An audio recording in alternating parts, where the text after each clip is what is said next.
Welcome to the Childish Grown-Up Show, where we treat each episode like your movie theater experience. We catch up with one another, play some games, talk previews, and before you know it, it's time for the feature presentation. So sit tight and enjoy this ride of nostalgia on the Childish Grown-Up Show.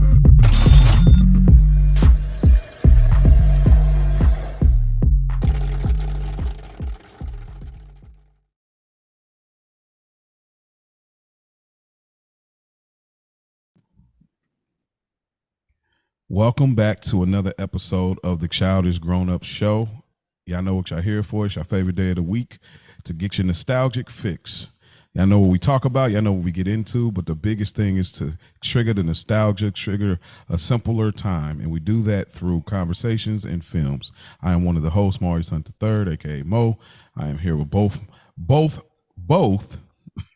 hosts today. Mia G, Ash Bash. Ladies, yeah, we back in this thing. How y'all feeling? I'm feeling good. I'm glad for us all three to be together again. Yeah, I'm sad I had to miss our last recording, but I had some grown-up stuff to take care of. Clock it. Oh yeah, this little crab fingers, whatever that thing is. But wonderful. I'm feeling good. Name change to be announced, but I see. Okay, all right. So yeah, all right. Well, keep us posted on that. What is the pod alias? Where's Mia B now? Mia B. All right, Mia B. Oh, yeah. Took it to another letter, huh? Getting back in touch with my inner child for real. Dope. That's what it's about right there. And so we've been having a good time with this. Hopefully y'all enjoyed our last episode in where it was me and Ash did Money Talks. We talked about it at length as far as it being a stable.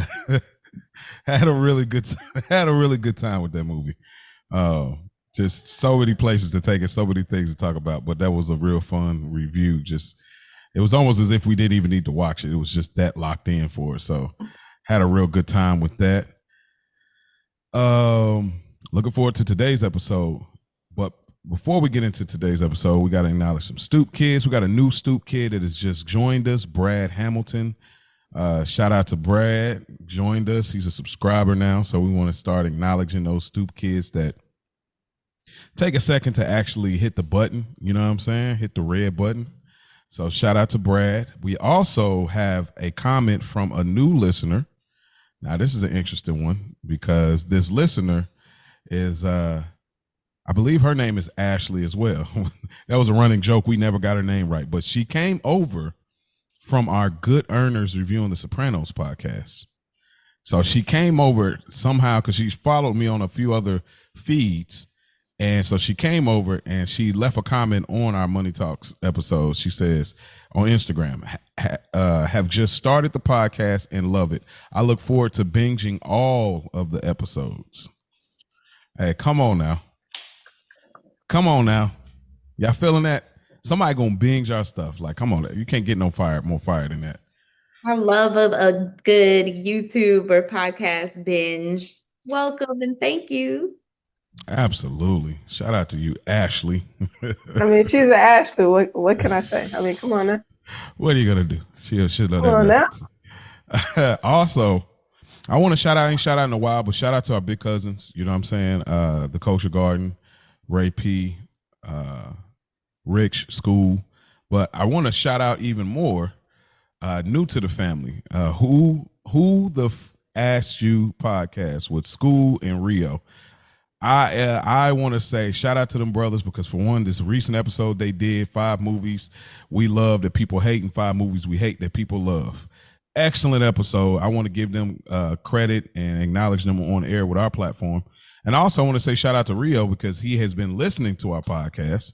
He kind of reacts to some of the posts in the story from time to time on the Childish Grown-Up Show page, but he actually listens because he shouted out. He was like talking about a few movies and said that we have been cooking here lately. And So he's got to get caught up. But shout out to them for, acknowledging us as well. So y'all, we all family in this thing. So y'all go check out their podcast, School Rio, Who the Asked You. And I think that is all from our Stoop Kids. Y'all feel free to reach out to us. We will always acknowledge you on air. The Childish Grownups Show on Instagram, childishgrownups3@gmail.com. If you want to get a little more personal with your with your comment, you can reach out there or you can leave a comment on YouTube. So we appreciate y'all. Thank y'all. It means a lot to us. And keep subscribing. Share it with your friend. Tell a friend to tell another friend. Y'all go meet at the Green Electric Box and tell them about the Childish Grown Up Show. All right. Childish Grown Up moment. Mia G has had to be a grown up a lot here lately. Have you found any time at all in the busyness of life to have a childish grown up moment? I don't know why. I don't know why every time you ask this question, I act like I forget that you're gonna ask it, and I never like to have something ready. But let me see. It's really always the same. I'm a creature of habit. It's always going to be much of the same, like buying candy and hiding it in my room, which I have done. They have a new kind of gummy worm out right now. Oh, yeah? They're called, it's like a trolley bright crawlers, but they're called something like Zapped or something like that because it's like the colors are squiggled together. Oh, I like that. Yeah. And so, of course, I'm at the store and I'm like, I'm on my little health kick or whatever, trying to be all fit. But I was like, you know what? I'm gonna just grab them. I'm gonna just keep them in my room and eat like 2 a night until they're gone. How long did that take? I mean, did you stick to the 2 a night is the question, probably. Absolutely not. Oh, man. I still have like half a bag, but it's okay. All right. That's not that bad. All right. But no, that's about as childish as it's gotten. I have been doing a lot of adulting lately, but childish will be back. Yes. Okay. Well, that's why we're glad you're back. Hopefully we'll ooze out like slime some childish laughter today. Hopefully so. That's the goal. Like, that's what we want to do for one another. Okay. Yeah, you set the bar low for 2 a night, Mia. That wasn't gonna work. Yeah, you was trying to be too cut and dry on the health. Like, give yourself a good 3. Give yourself some grace. About 5. Like, let's be honest. You going in your head. I'm only eat 3. I'm gonna go back for 1. I'm gonna go back for 1 more. You know what I mean? Like, because that first one, you're just kind of warming up to it. Like the chew ain't even there. Yeah, you haven't like got your palate ready. Yeah, you got to open the palate up on the sugar and sour. And that second one, like, we turning the bag around, we looking at the, you know what I mean? Yeah, nutrients and nutritional facts. And that's where you stop after you look at the nutrition facts. That's true. That's true. I need to take a page out of Mia's book. I'm trying to get on my health kick too. Ash, what about you? Any childish grown-up moments for you? Yeah, I'm watching Jerry Springer episodes on YouTube. Rest in peace. Used to watch Jerry all the time. Like, just thought it was ratchet. It was funny, and I was just looking for something to laugh at. I'm like, we be on YouTube a lot, just going to different things, and something just prompted me to type in Jerry Springer just to see some of the fights. And so once I found it, we just was stuck on that for like, we was just letting the videos play back to back to back. And like, me and the hubby was just, their wigs are always so bad and they're getting ripped off immediately. And so it's like, he said, babe, they pay them to wear them wigs. That's what he told me. I never even thought about this, bro. Me neither. I'm like, so I said, babe, no, they're not. They're literally, these are their wigs. They're just coming in town. He was like, no, they're probably paying them. But then started looking at the trend. I'm like, these do be looking crazy though. Like, they just be ready to pull. Every time. Yeah. So I'm like, maybe, I'm gonna have to do some research on He's that. probably right. He's probably right on that. I was in tears when he said it, though. That was funny. Yes, who will be? You know who used to be mayor of Cincinnati, right? Jerry Springer. What? Yeah. Was that after? Was it when he was before the show? Because I know he was in politics before. I didn't realize. You know. Did you see, man? Y'all really come from a rich city. I'm really jealous for real. I'm starting to get jealous for real. I ain't gonna even lie for real. Like y'all really got some real richness. You know what I'm saying with Cincinnati and Ohio and but we had Michael Jackson. So but I mean that's Gary, but I'm trying to get that. I'm trying in Indianapolis. We're gonna take Gary in and say, hey yo, we had Michael Jackson. The Virgo King Michael Jackson, yes, you did. But look at you. Look at you. I like how you pull it back like that. All right. Well, yeah, Jerry Springer, hon. There's a documentary I was telling Ash about, but there's a documentary out there called Fights, Camera, Action. If you want to just get a little bit of a documentary style of the Jerry Springer show and people that were involved, really, really good doc. I love docs that touch on things that we grew up on as a kid. So if y'all into that, go check out Fights, Camera, Action, the Jerry Springer documentary. I think it's something like that. But I think I do want to watch it because I'm invested at this point. You're gonna enjoy it, especially like to see where he went from like she said, mayor, political, trying to be serious, talk show host to we, you know what I mean? Like where y'all looking at now? Like that whole transition was excellent. Yeah, I like documentaries. So I just watched The Biggest Loser one. They had a couple episodes. I watched that one too. Oh, it's on Netflix. Yeah, it's crazy. Man, why couldn't we got a celebrity president now? Why couldn't Jerry Springer be the president? You know what I mean? I know, right? You know what I mean? Like if we was gonna do that, if that was always gonna be on the docket, then why couldn't Jerry Springer be our president? Rest in peace to Jerry, but ahead of his time. Yeah, I know. He wouldn't want to do it anyway. But my childish grown up moment is, so it takes me back to our Kentucky days living in a small city called Oak Grove.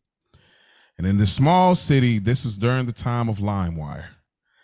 LimeWire, for people that are younger, or like y'all grew up in the 1900s that don't know what we're talking about. LimeWire was a program that you could burn music onto CDs.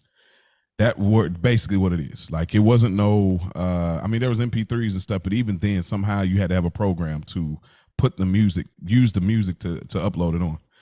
So there was this CD. My dad would make these theme CDs. Ash can remember this. I remember there was a theme CD where he was putting all of these like TV theme songs on it. Like he had like Sanford and Son. He had like Wildin' Out on there. He had like just certain ones that was kind of like some slaps. Cause we definitely was listening to that London Bridge is falling down, that Lil Jon Wildin' Out. Remember we kept listening to that over and over. London Bridge is falling down. Like, bro, that was anyway. So, but there was one CD in particular. My dad had a remix CD, and all of the songs were remixes. And this is like in the 2000s where remixes were hot. So I was driving around, and then I was listening to the remix of, what did I start with? Dang, I can't remember. It was some remix that was on. I think it might have been, Oh, I Think They Like Me. You know, Franchise Boys and them. Oh, I Think They Like Me. So I'm like, oh, okay, cool. I was like, you know what? Next thing you know, I was like, no, you know what? I know what it was. It started off, I was listening to Bow Wow, Out of My System. I was like, hey, that song was a slap. Like, yo, that Out of My System. And then I was like, you know what? I want to hear a little bit more Bow Wow. So I decided to go to Pop Lock It, Drop It remix. You know what I'm saying? And Ash, I thought about you and I almost called you because I remember when you wrote down the Huey verse. You remember that? Huey, like you was getting into it. So then I went from that to, I was like, oh, T-Pain on here. I went to Two-Step remix. Then I went to Throw Some D's remix. Then I went to a whole rabbit hole of remixes in the 2000s. And I just literally was just rolling laughing because I was like, bro, you are an old man for real right now. Because it's like, you're like, oh, that was my jam. Like now this, and I'll say this and we can move on. There was a remix that I really wanted to play. And I'm I'm having a hard time, but I'm thinking about like amending certain aspects of said artists. I wanted to play I'm a Flirt remix. I really wanted to play that. I wanted to play that so bad because really I just love the T-Pain part, you know. And then I wanted to play Make It Rain remix too, and obviously he's on both of those. Oh, and I remember it started with Party Like a Rockstar remix. That's where it started with Shop Boys. Remix, baby. I said, yo, this was so fired up. I said, black people can we can set some trends, boy. Listen, God, like I was like, bro, that was so fire. Anyway, so that was my childish grown up moment. Just listening to remixes in the 2000s. Throw some D's remix was in there, of course, with Andre. And man, just a wonderful time to listen to music and burn CDs and have a good time. And oh man, so yeah, I can get stuck there and stuck on that subject for a long time. But those are our childish grown up moments, y'all. Again, reach out, have y'all moments, share it with us. We would love to laugh, smile, and cry if it behooves you. But share with us nonetheless. We all family in this thing. We all stoop kids. We all friends on the playground. So y'all got a stoop. Y'all got a childish grown up moment. Kick it to us just like that. All right, Ash, go on, give it to him. All right, it is time for the Flash with Ash. And to warm Mia back up into this thing, we're going to do some trivia today. Oh, my so gosh. You can. Your boy did pretty good last week, though, man. He held you down. He was 2 for 3. Yeah, boy. He was 2 for 3. So this is like school days edition. So bro kind of inspired me with the bus reel that he did. So I was like, see where I can take it.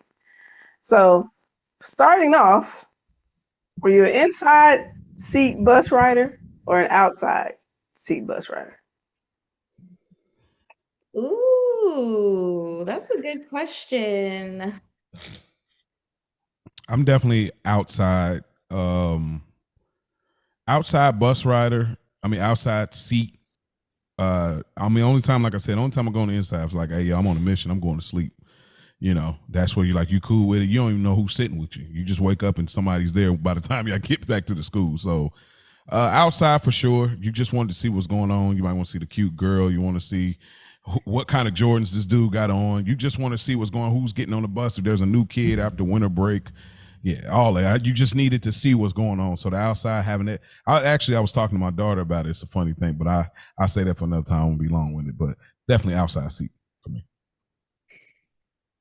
Yeah, it's funny how things change because I am a window seat girly, but on the school bus, definitely needed an aisle seat because, you want to talk to the people sitting in the aisle across from you, maybe the people like in front of you a little bit. So you got to have that range of motion in this bus to be able to like chit chat and, know what's going on.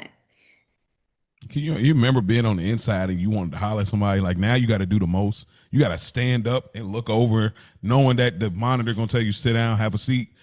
Do hey, yo, you getting off at my stoplight, bro? That's why you want to be on the outside so you can be smooth about it, So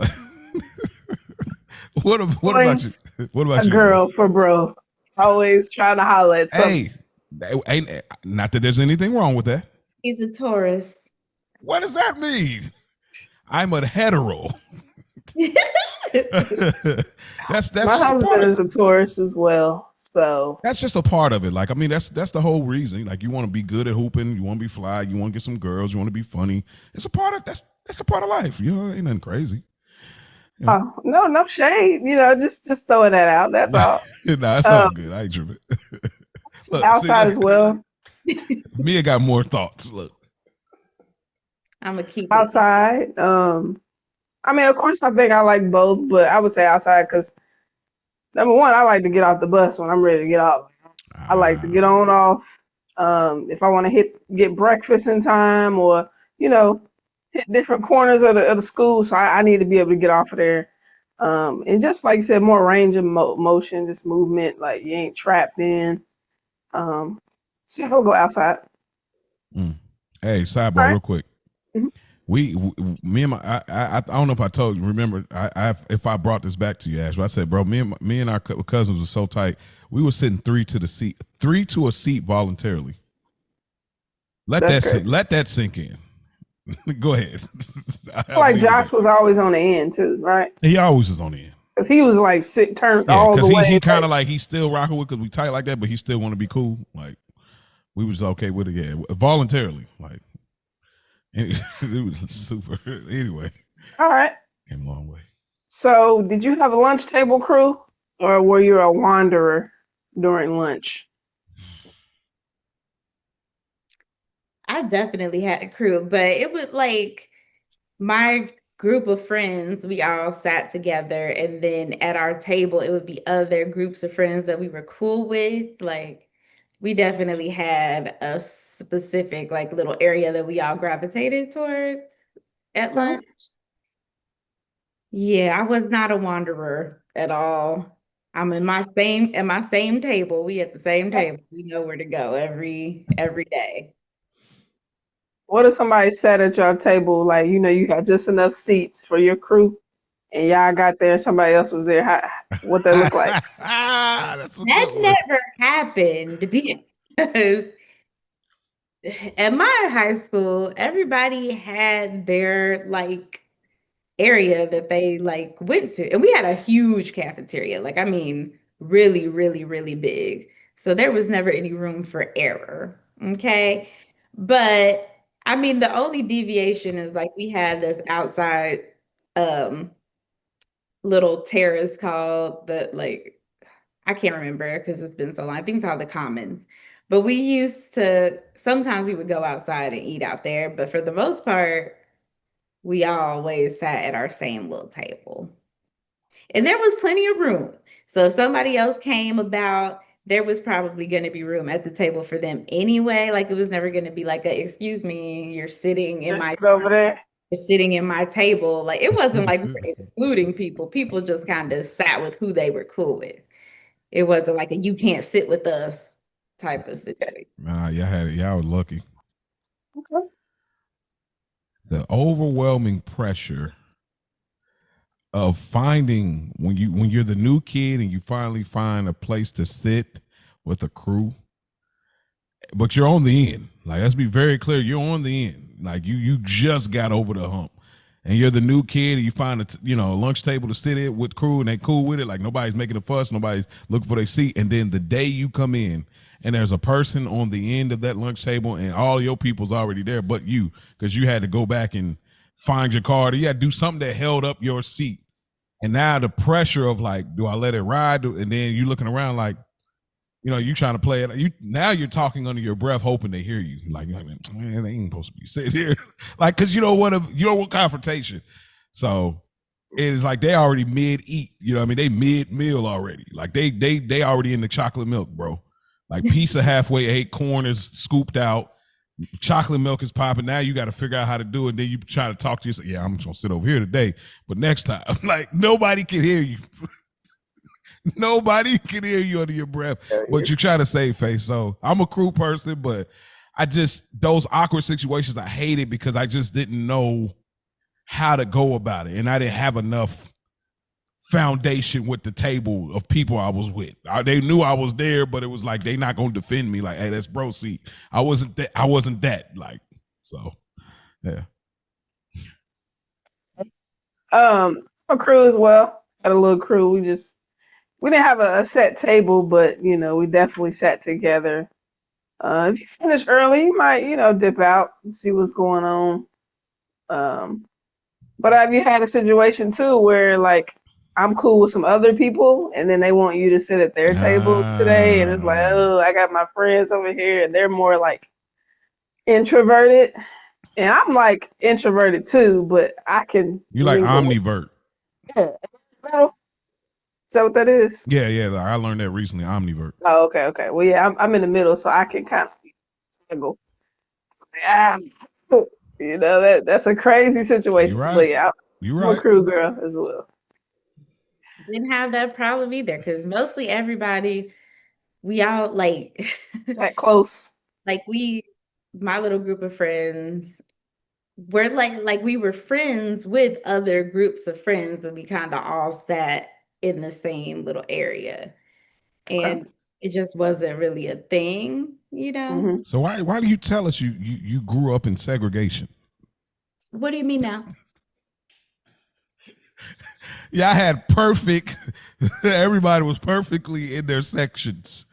I'm joking. I mean, but We were the unfriendly black hotties, but like, y'all were like with an attitude. Like y'all was like the oh, cute. I'm You joking. You're joke. not. It's partially. There's truth in every It's joke. like, What were y'all real quick? What were y'all crew like? How would you define it? it's hard to define because it wasn't really like a label or a stereotype. It was basically just like, I was Or just how, or friends. how do you think people thought y'all were then? What do you think the perception was then? If you can't define it, what do you think people thought y'all were? I couldn't tell you because my high school was weird. Like it was a it was a very liberal college prep, almost like a college campus in a high school setting. Okay, that's So totally it different. wasn't really like that. Like, yeah, we No had like public school vibe.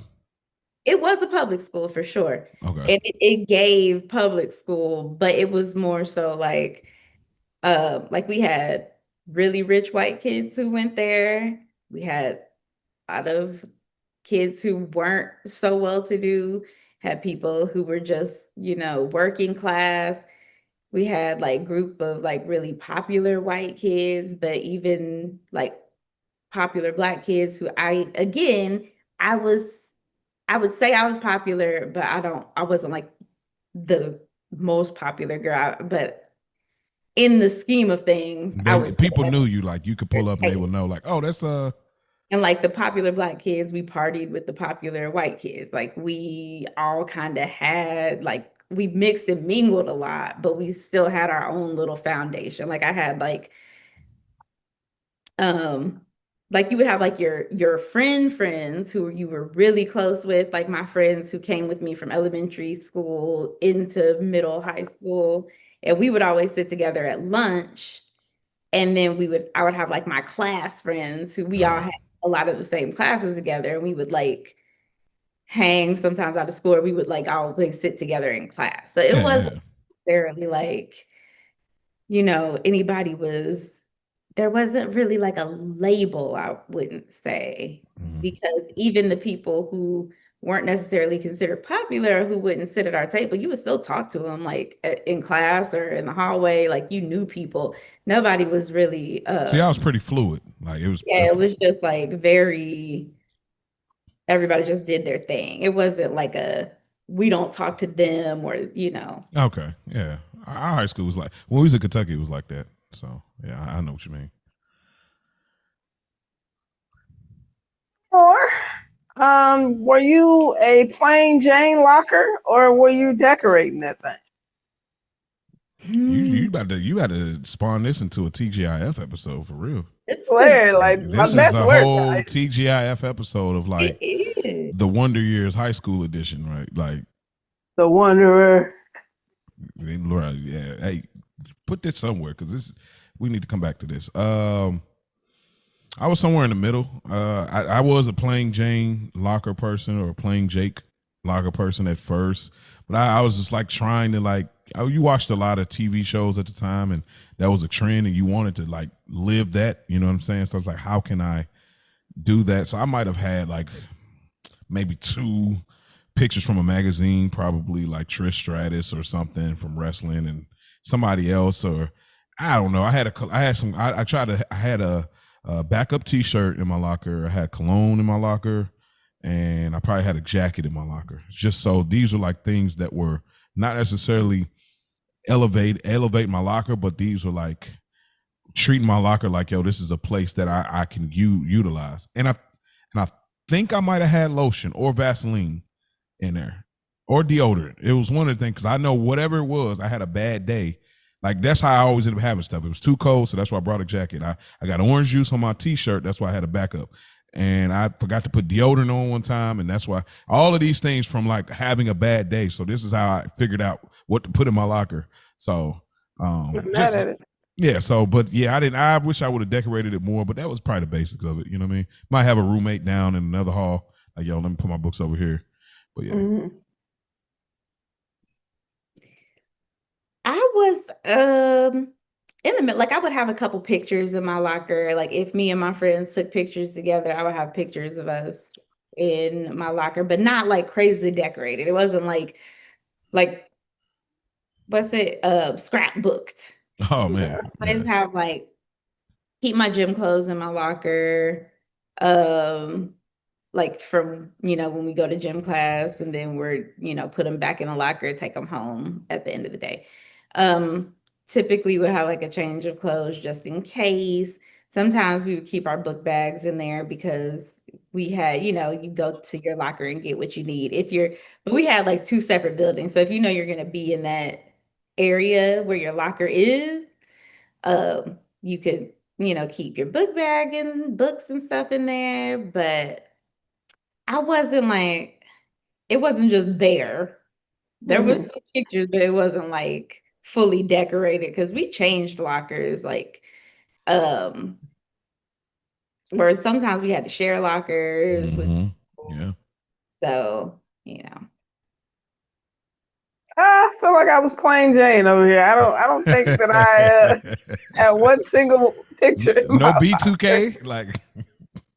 So, like, I was trying to think and ponder as y'all were speaking, but it was pretty plain. I think I put my book bag in there. Of course, I had a jacket, of course, like some essentials, but like decorative things, no. I think I was a grab and go kind of girl. Yeah, that's funny. Mia had said something that made me think back. Like, remember when you were trying to get the trade off?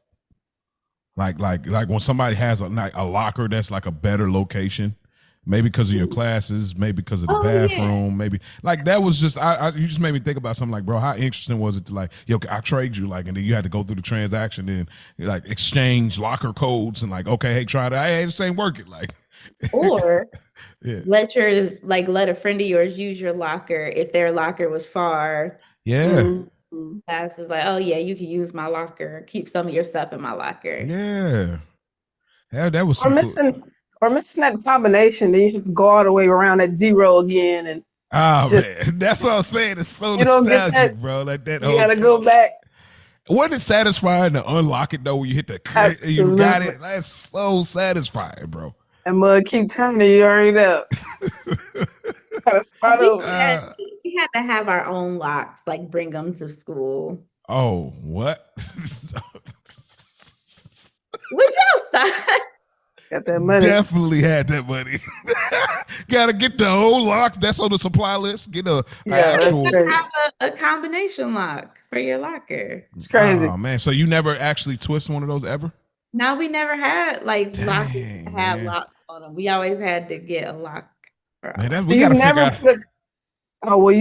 But you had the combination on the lock, right? Or you had a key? No, you had a key. And just we had a combination. We had combination locks, but you had okay. Like the store. Okay. All right. Okay. So that's fair. That's still, you still got to pull the. All right. So as I say, man, if you ain't had that feeling of gratification, yeah. All right. Fair enough. Ash, man, just bring us back on the TGIF, man. Next time, if we try to figure out, bring this back into our memory, because I think we could really talk a lot about different things: bus, locker, class, gym, lunch. There's a lot of stuff there we can go into nostalgia with. So, well, the last one is simple. Were you at headphones in the hallway, or were you talking to the friends, or a little bit of both?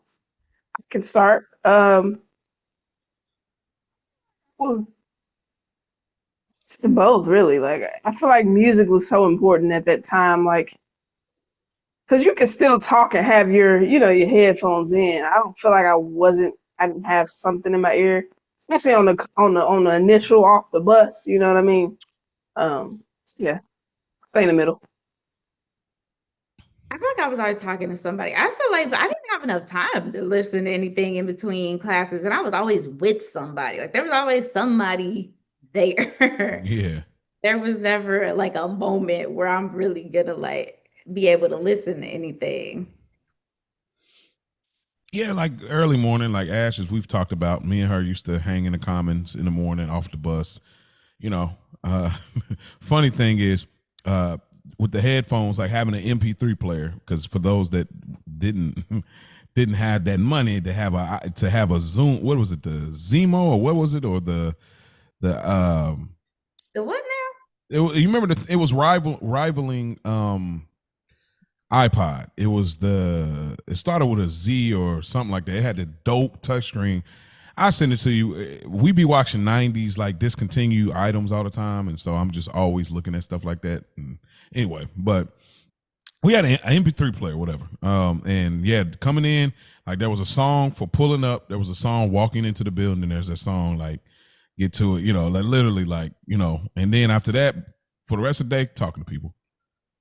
Oh, what? You know what I'm talking about? That's because you get off the bus, people going, you stop right there before you walk into school, because in your head, you got a soundtrack before you walk into the school. Man, if you don't get your butt in there before you late for class, get your dang old Pop-Tart from breakfast and go into your class, bro. What was that? A Zemo. What? I would hear you. You said a Zemo or something. And then said, what? I don't know what that is.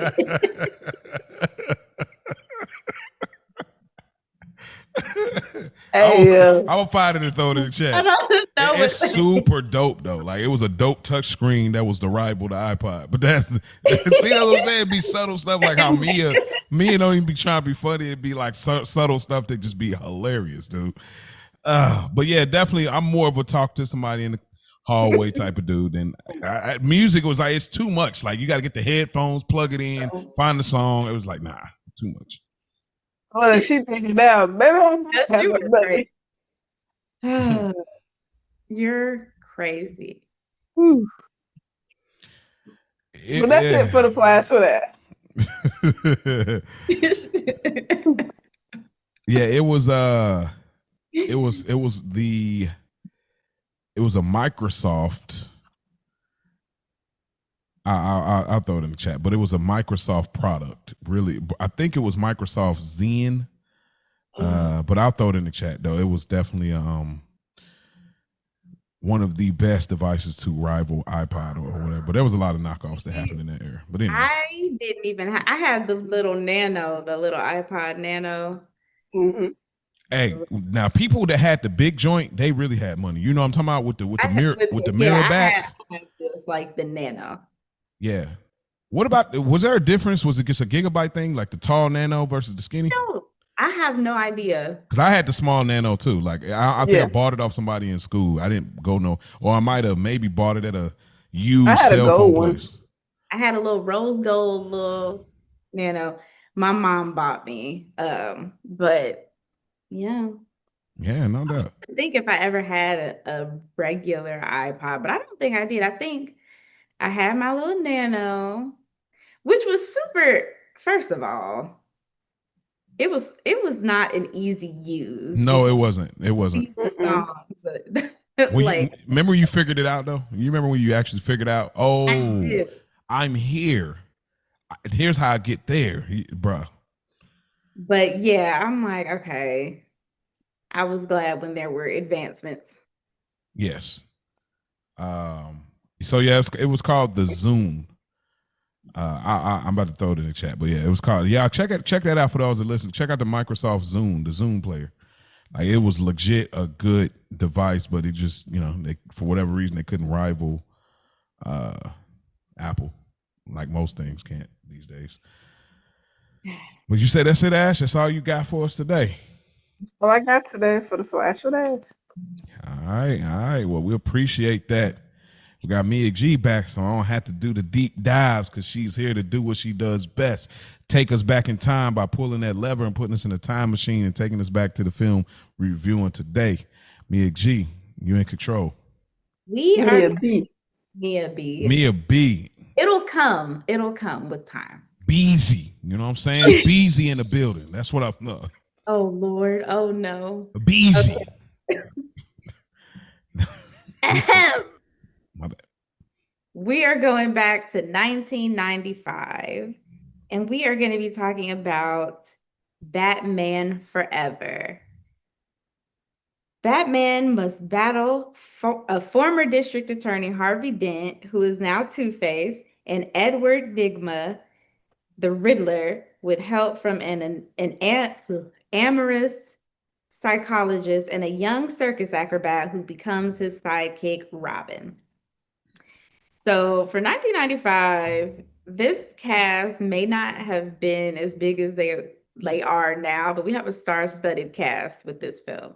We have Val Kilmer as Bruce Wayne, aka Batman, Nicole Kidman as Dr. Chase Meridian, Tommy Lee Jones as Harvey Dent, aka Two-Face, the Jim Carrey as Edward Nygma, aka the Riddler, Chris O'Donnell as Dick Grayson, aka Robin, Michael Goff as Alfred Pennyworth, Pat Hingle as Commissioner Gordon, and we have appearances by Drew Barrymore as Sugar and Debbie Mazur as Spice. This film was released June 16th, 1995. I saw that and I was June, like, baby. oh, shoot. And of course, because this is an actual comic book DC film, there was plenty of merch that came out with this. There were toys, mostly action figures, that coincided with the release of Batman Forever. We had like the Two-Face action figure, um, like 7-inch action figures that came out of Batman, Robin, and Two-Face, and we had the Riddler toys because I think I may have had a little Riddler action figure, as a matter of fact, when I was a kid. Mm. Okay. I'm gonna definitely throw that commercial in that joint. All right. I got a few things that I want to get into as far as this film, and then just I want to have an overall discussion. You know what? I'll save that question particularly for our TGIF, something I'm trying to implement there. But with that being said, as a rewind, Mia G, this was your pick for our final superhero film rotation. So with that being said, can you do a little bit of a rewind? Let's throw the cassette in real quick and let's see how you remembered it back then versus now. The crazy thing is, I was obsessed with this movie. I watched this movie so much. Like, I had this VHS and I would just wear it down. But now, like, watching it, I'm like, I didn't know what was going on in this movie. I don't think I ever understood what was actually happening in the movie. I just know that I like to watch it all the time. Yeah.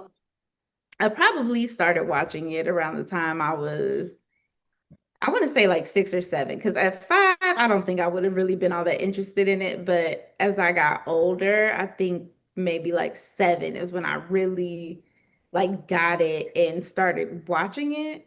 And I just remember like the song, that Kim song, A Kiss from a Rose, like coming on at the end. And it just was like always made. Now, every time I hear that song, it reminds me of this movie. But, yeah, I think as a kid, I was just attracted to, first of all, Jim Carrey, because I always really loved Jim Carrey and everything that he did. But I think I was just attracted to the colors and the campiness of it, because this movie is unhinged. Oh man. But yeah, I realized while watching it for this that I had been watching this movie all the time as a kid, not really knowing what was going on at all. Mm-hmm. Fair. What say you, Ash? A little similar. I vaguely remember when I saw this, when I first saw it. I do remember being attracted to the colors.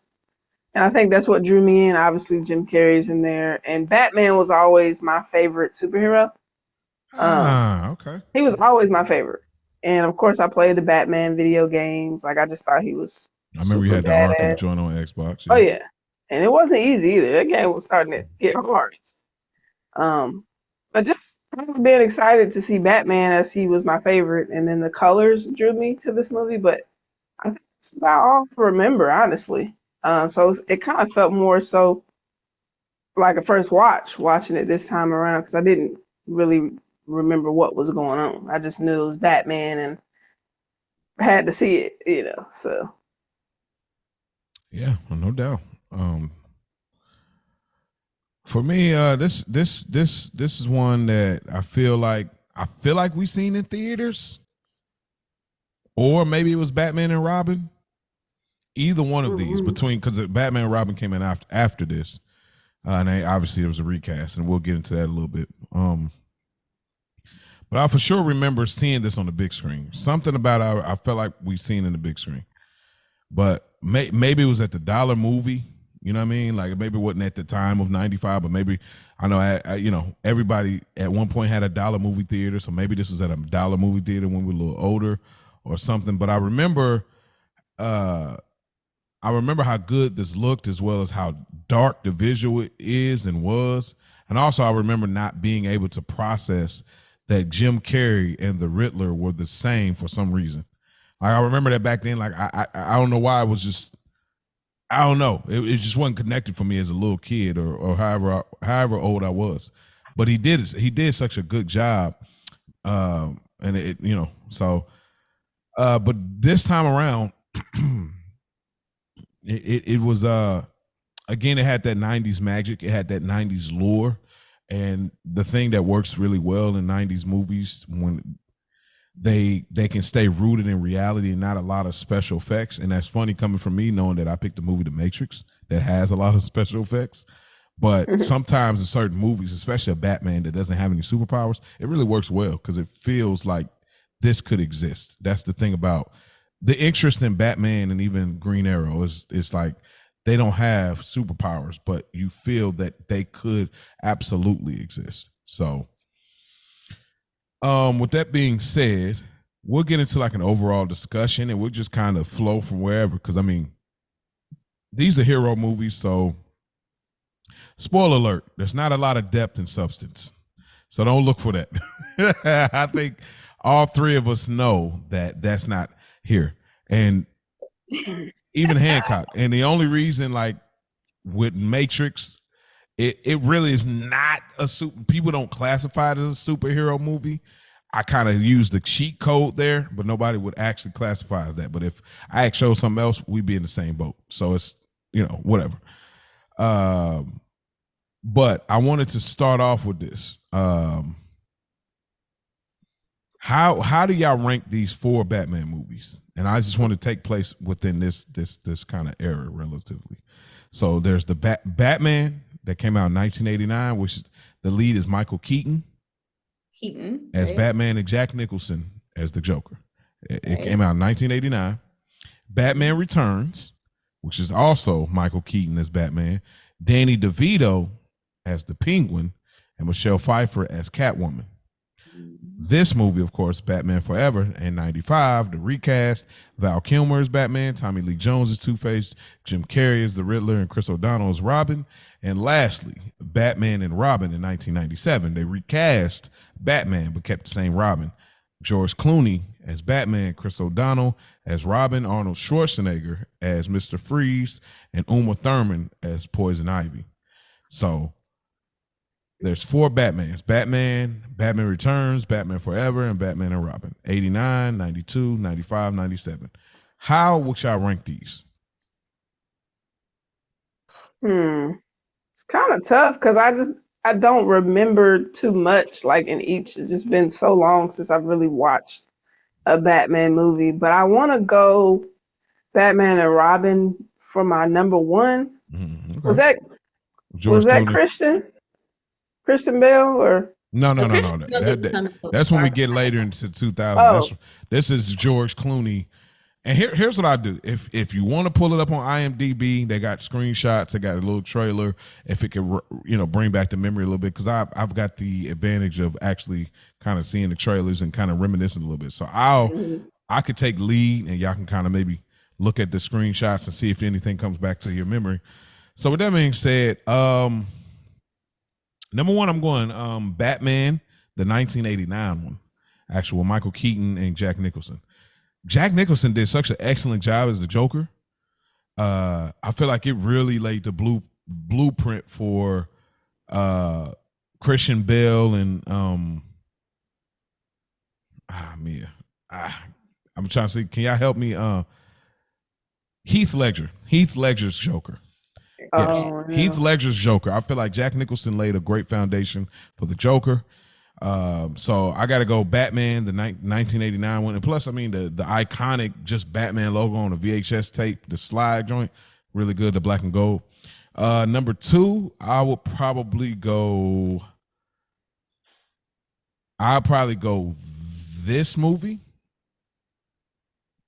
Yeah, I'll go this movie. Yeah, Batman Forever '95. Number three, I would go Batman Returns again with Michael Keaton, and then number four, I would go Batman and Robin. And I really do like Batman and Robin, but it's just a thing about George Clooney looked too old in age in comparison. So they kept the same Robin, changed the Batman, and Batman looked much older with George Clooney.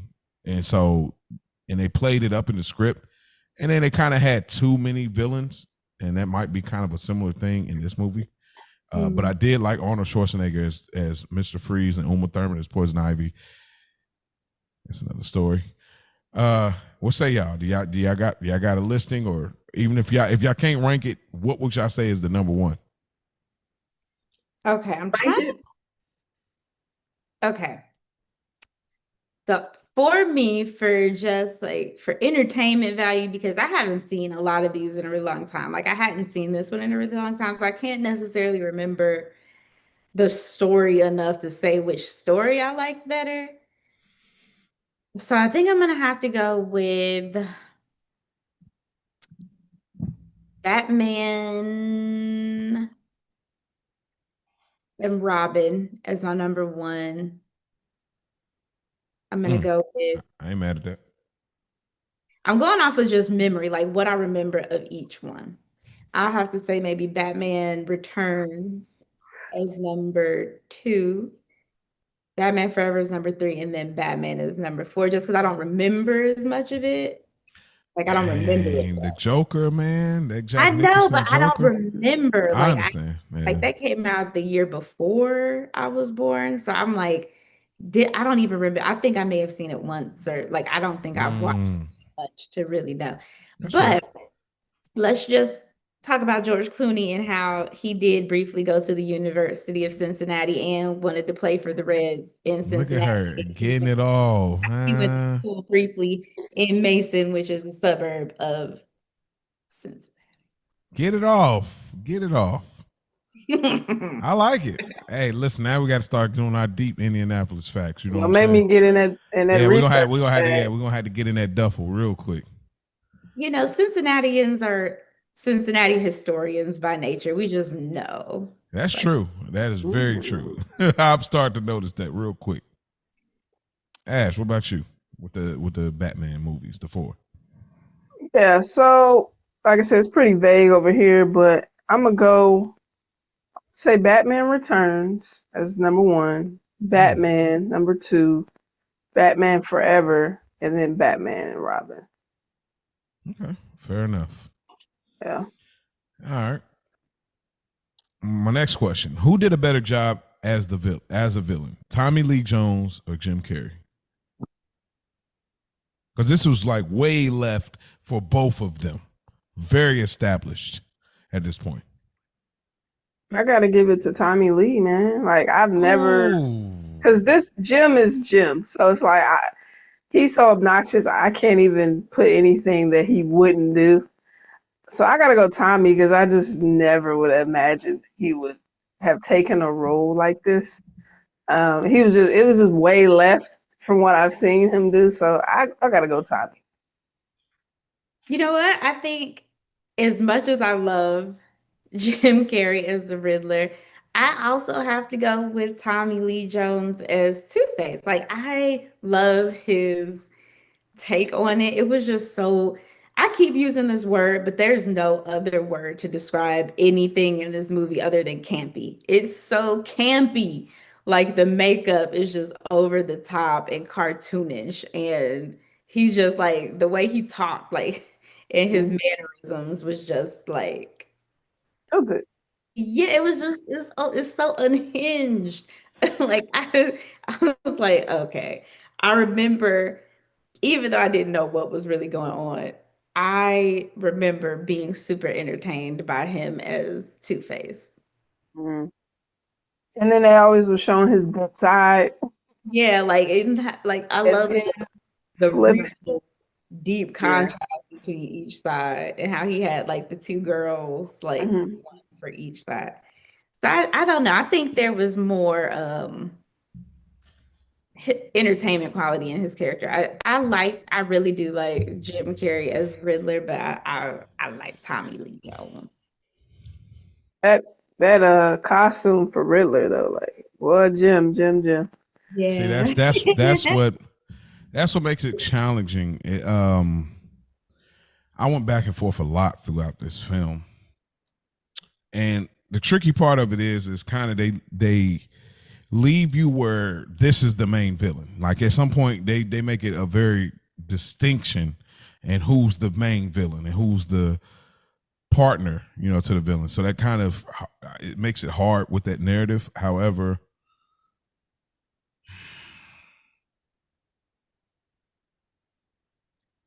because it's like I feel like Tommy Lee got way out of his wheelhouse, but I feel like Jim Carrey being a comedian and being in a DC film, that alone for me is just a huge deal. I remember then it almost as if I forgot this was Jim Carrey.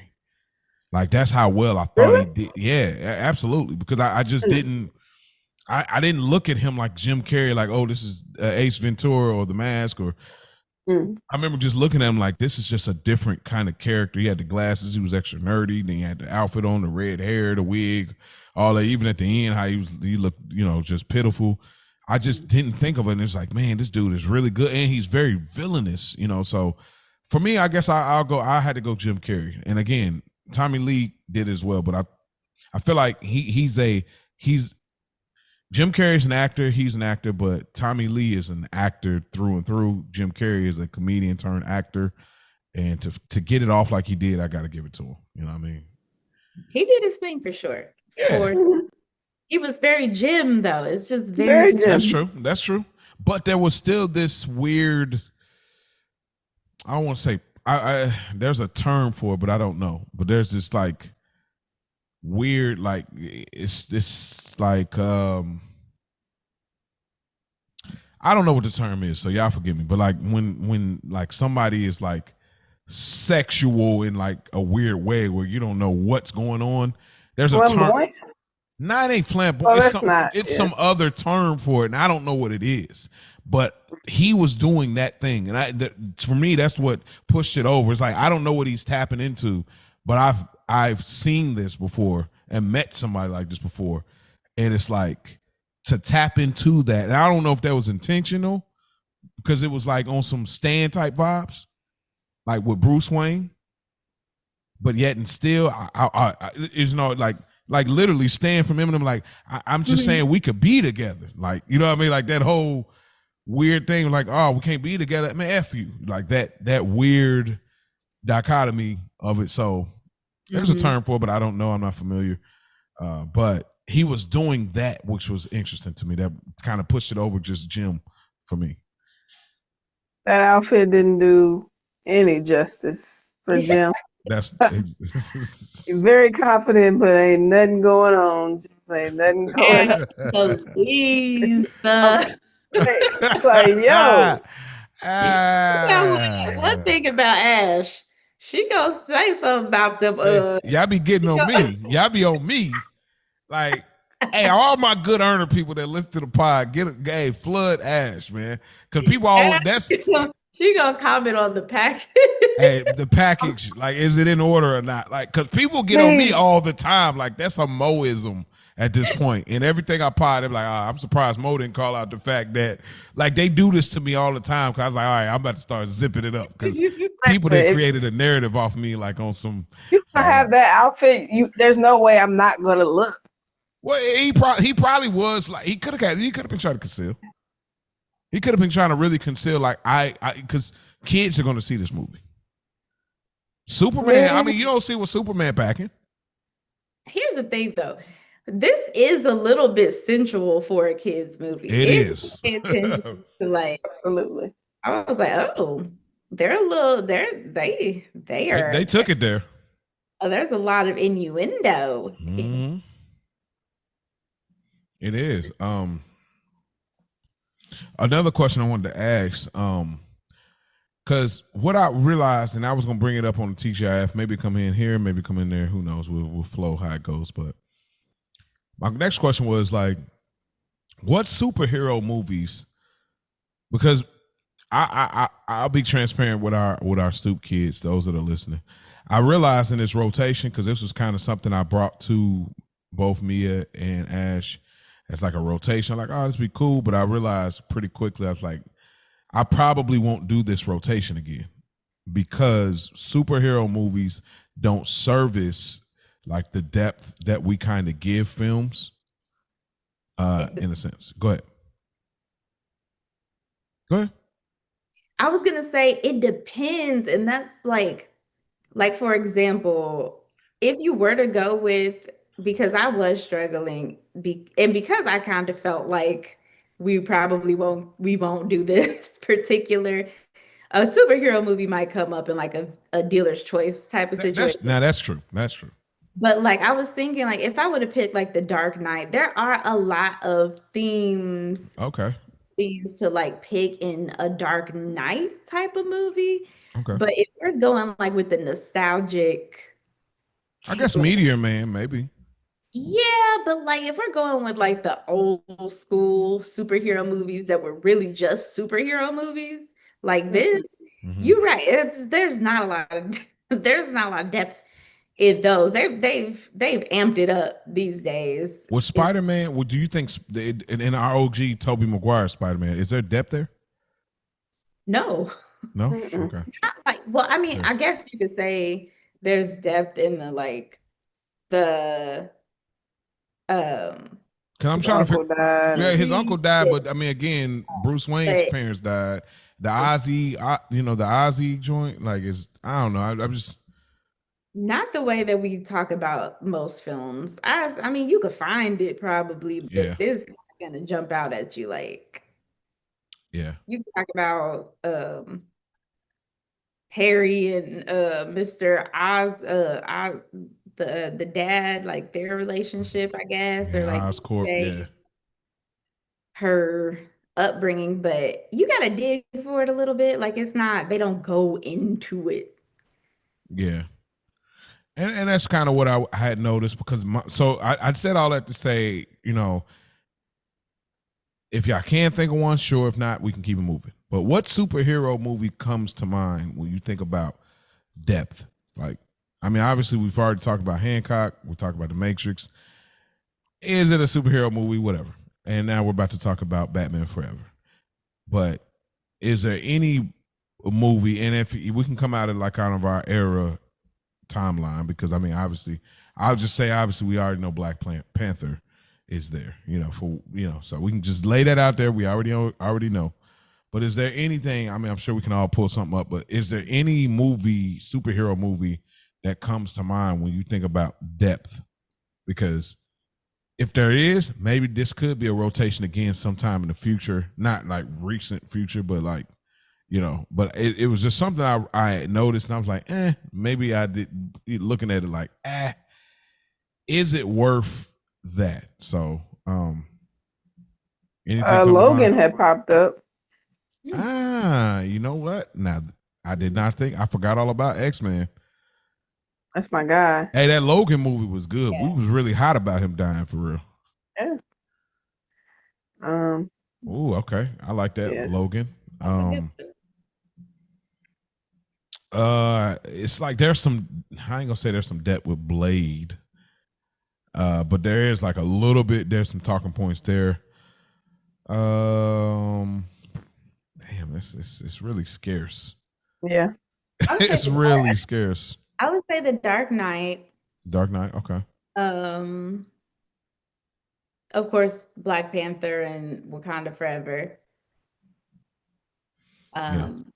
Captain America: Civil War, maybe. Okay, because they had a little bit of political views in there that I thought that had a little bit of more depth.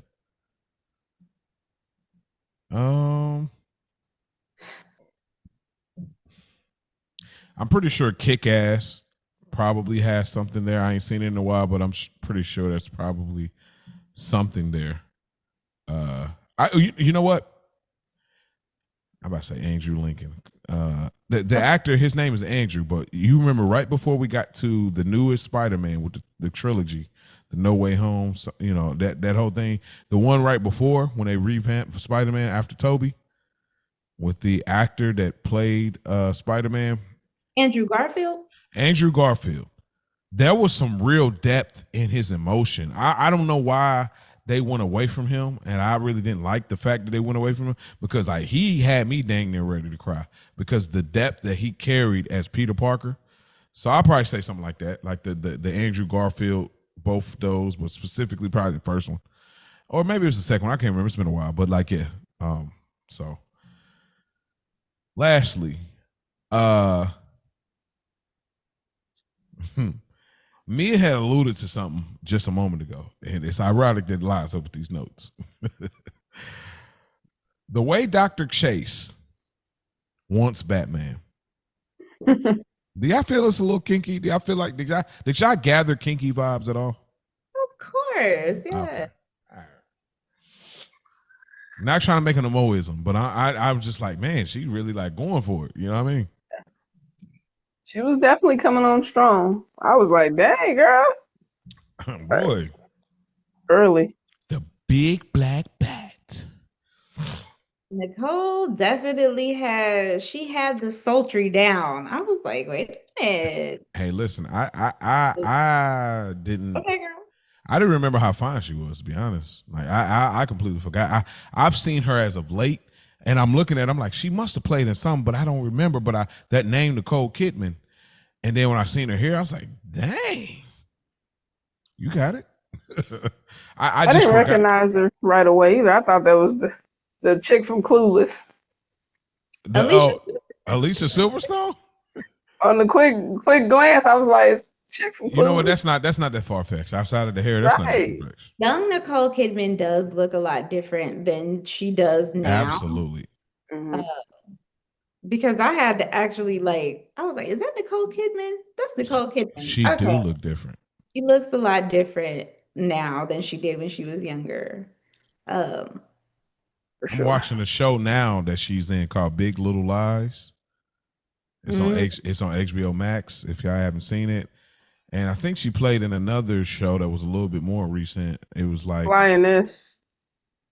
Oh, Lioness, but there was another one. There was one called The Perfect Couple. That's what I was talking about. The Perfect Couple. That movie, that series or whatever. So that's why I realized I was like, okay, something, but like I didn't realize. I'm like, oh, this is her. Like, wow, she had it going on. So all right, that's about it. So we can kind of go anywhere with it. We already know, like, obviously, like we talked about the depth of the movie, but we can kind of have some conversations about some things that kind of stood out to us. So Ash, I throw the ball in your court first. Where you want to go? What stood out to you about this film that you want to talk about? It was just something I noticed, probably like a little running theme of like almost giving obsession versus choice. Like Ed Nigma, was that his name before he Ed Nigma, yeah. So it's like he was it was like he was low-key obsessed with Bruce Wayne and power. And then we know Two-Face with chance and revenge. And then Bruce, not even an obsession for Bruce, but just him struggling between being Batman or Bruce. So just that kind of comparison. Obviously this is a superhero movie, so it's kind of, these are their things, but so I just thought that was interesting how that all connected them three together to me. Yeah, it's definitely on par. I mean, I think they did do a good job of connecting those pieces and also connecting like Robin with Bruce as far as like he literally just lost his parents because of Two-Face, and Batman lost his parents because of Two-Face. So at least that's what they were alluding to based on how the film was, put out. So the connections was definitely there, and that was good about the movie. I thought they did a legit good job in connecting that, because again, in these movies, it's all about the action, it's all about the special effects, it's all about the costume, it's all about the love interest. But like the deeper things that we look at in this year that we're in, it's a lot different. So you do have to suspend a little bit of our current viewpoint to understand what was the goal in the 90s. So Big G, anything you want to say about that, or where, if not, where you want to go next? What stood out to you? The way my notes are set up is so crazy. Like, uh, the thing that I was like, the first thing that I wrote down is like, this movie is unhinged. And I guess I kind of want to talk about the portrayal of the characters, but I guess we already kind of did that when we talked about them in comparison to the other Batman movies. Is there any character specifically that like spawned that thought as far as portrayal? Well, Batman, of course. Oh, okay. Face like Harvey Dent. Um, the Riddler, we've seen a new rendition of him, but it's really nothing to talk about, I guess. What movie? Um, I didn't know that. I have to look it up. Oh, that's fine. I didn't watch the Christian Bale movies, so all of the Dark Knight trilogies. Okay, so it was Paul Dano. And you may not recognize him if you just like if you see his picture, you'll recognize him. I might put him in the chat. But his like he's known, he always plays a crazy person in everything that he's in. So he played the Riddler in I think it was not this most recent one with Edward from Twilight, Robert Pattinson, but the last, or was it that one?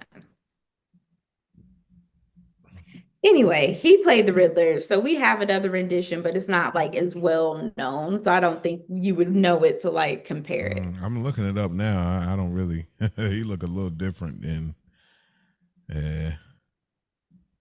Like his Riddler wasn't quite as playful at all. No, not at all. He don't look like he play. But that's another thing. And I had about how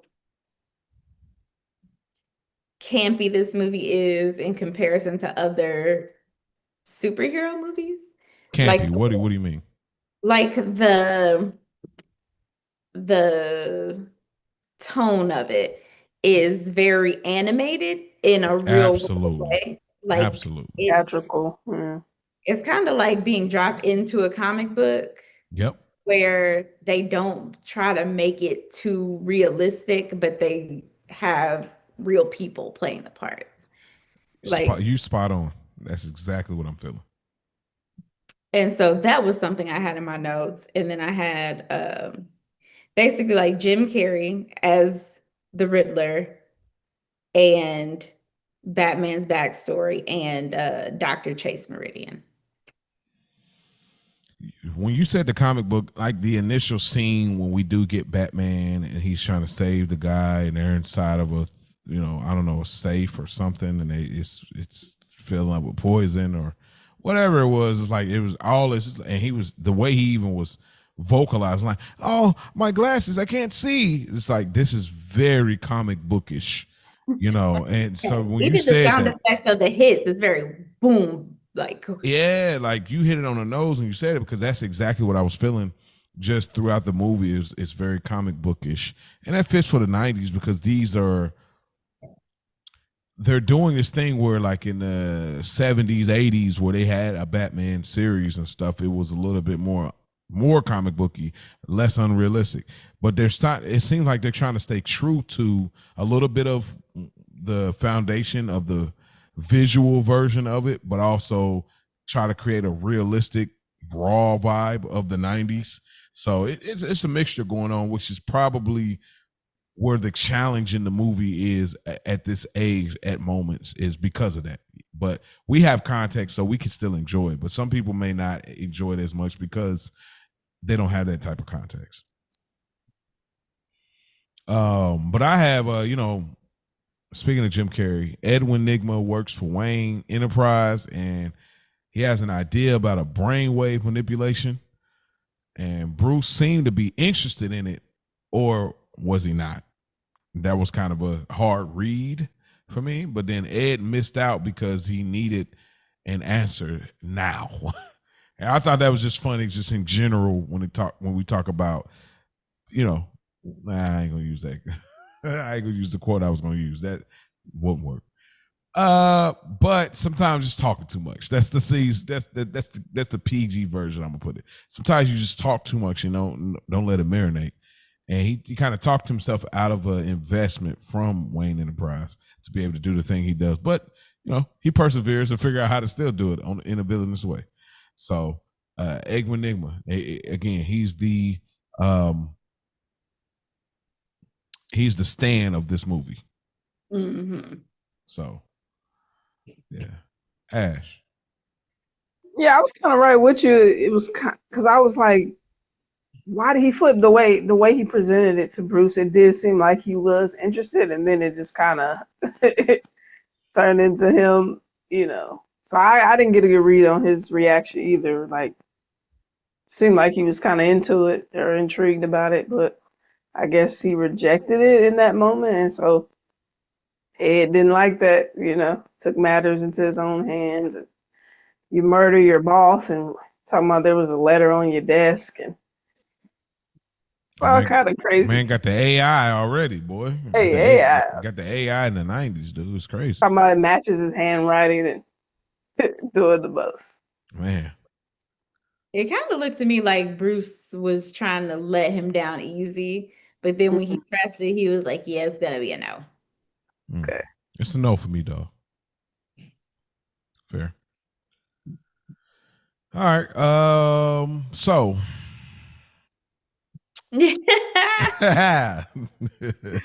Oh. I just got to say this because I can see like the wheels turning. I was watching this and I was like, this movie is so off the wall that the fact that there even is a plot line like mixed into all of this craziness is insane. Like it was like I was following the story, but I was also just like, how am I following this story? Because there's so much going on. Mm-hmm. Yeah. There's a lot going on. So I can see the wheels turning in Mo's head. Like, where do we go next? But it ain't like, and it's not like it's because this the movie you picked. It's just I realized this starting from Hancock, where it's like, okay. And then when it got to this being excited and doing it's like, okay, I realized it's like, okay. Like we talked about with certain movies we've done, we talked about like a Deep Blue Sea. It was like, oh, it was enjoyable watching, but talking about it versus a 13 where it's like, oh, that wasn't enjoyable watch. Very enjoyable talk about though. Yeah. So for hero movies, it's like, okay, there can be enjoyable watch, but like, how do you produce something off of this? And that's what made me be like, okay, this is one of the things you learned early was like, going forward. But with that being said, let's talk about Robin a little bit. Okay. Let's talk about Robin a little bit. Was this Chris O'Donnell? Mm-hmm. I'll say this, and y'all could jump in wherever you feel. I remember seeing him for the first time. I thought this dude was the cool, like, how you out cool Batman? Like, I remember seeing him, and he was even cooler in Batman and Robin movie.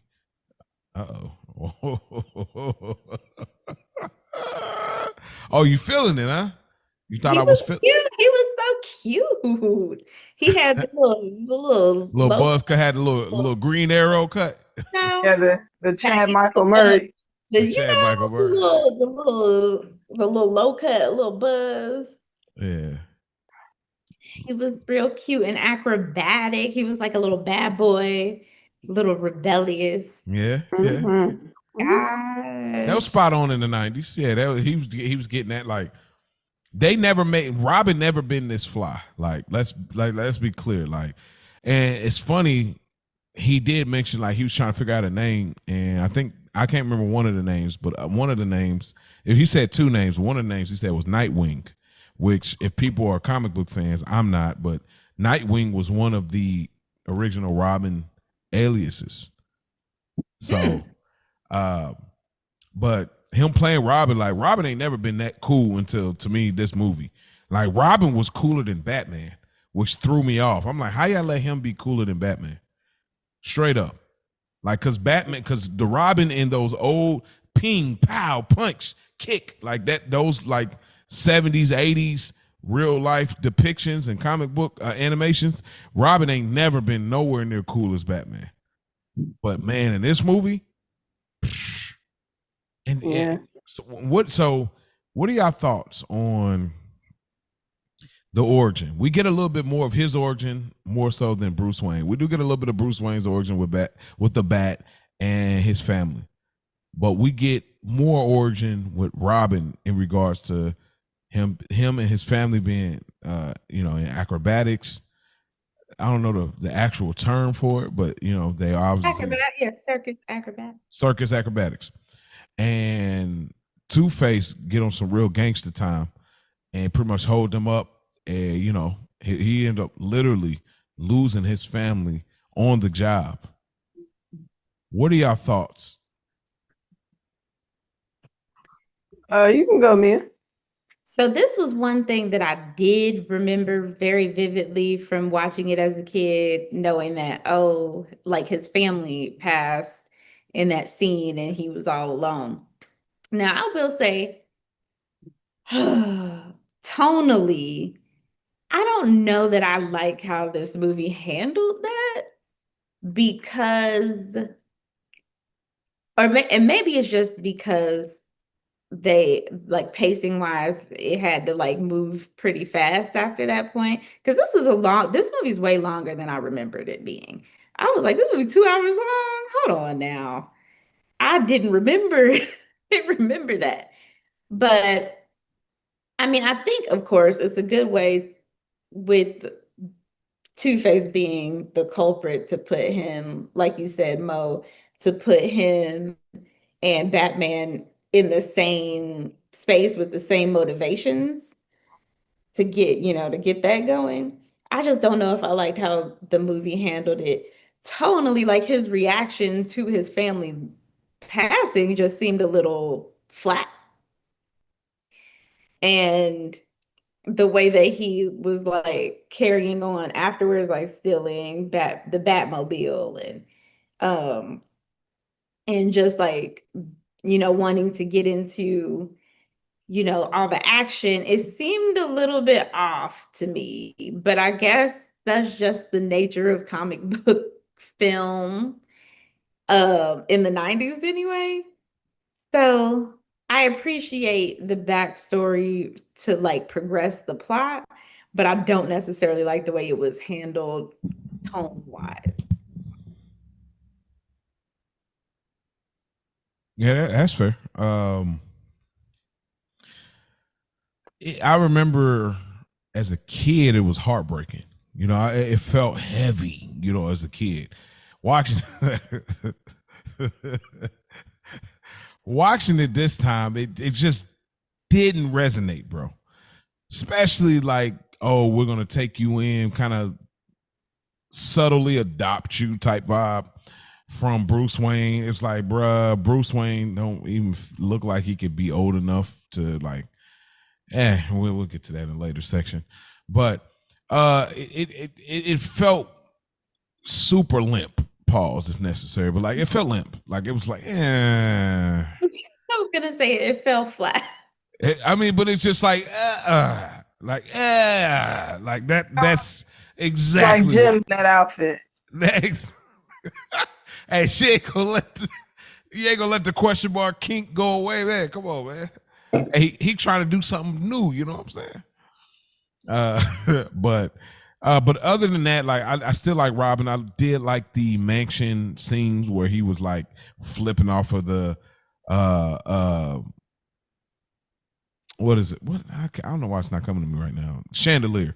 Flipping off chandeliers, grabbing on things, and end up getting inside of the bat lair. Just all that was fire. And it's the 90s. We love rebellion. NWO was a thing. A lot of anti-heroes, Tony Soprano, we were getting into this counterculture vibe. And so Robin kind of represented that. And I liked it as a kid. Like, but outside of these movies, like we never thought Robin was dope. So what do y'all want to get into next? I wanted to cover Robin because I thought he was just like, a big part of this film. Even though he ended up getting hemmed up at the end as well. So, Can I take a stab at something? Can we talk about because of how this movie is set up? I think it would be cool. Like, can we talk about Dr. Chase Meridian, but more so just like how she's portrayed in the movie, like her character, like the the way the love interest is kind of played. And I think this is also a Batman-esque theme, especially in the night, not even just in the 90s. Because if you look at Anne Hathaway playing Catwoman, even more like in the Dark Knight films, the women in Batman all have that like, ooh, that sultry femme fatale-esque, like slow talking, hey. Oh, okay. I see About the wrong kind of man. They all just have like that. Because I feel like it's for this character, she's supposed to be a doctor. Like she's a doctor. She's a psychiatrist. And it's like, I don't necessarily know that I feel the character, and again, could be a sign of the times, the character is handled with very little like it's not I don't want to say it's not handled with respect because it is perfectly fine for a doctor to be sexy, for a woman to be sexy, for the character, you know what I mean? But I guess it's again a little cartoonish, but I guess that's the point. Maybe that's the point. Maybe I'm coming to a conclusion that that's the point. That she's supposed to be a little bit exaggerated in her sensuality and her like going after Batman. You know what I'm trying to say? Like I know exactly what you're trying to say. I'm about to look something up now because of what you said. Ash, what you feel about that? I agree. I mean, they were calling her Dr. Chase, but I didn't really see the doctoring going on too much. It was more so like you're showing more interest, in trying to get freaky.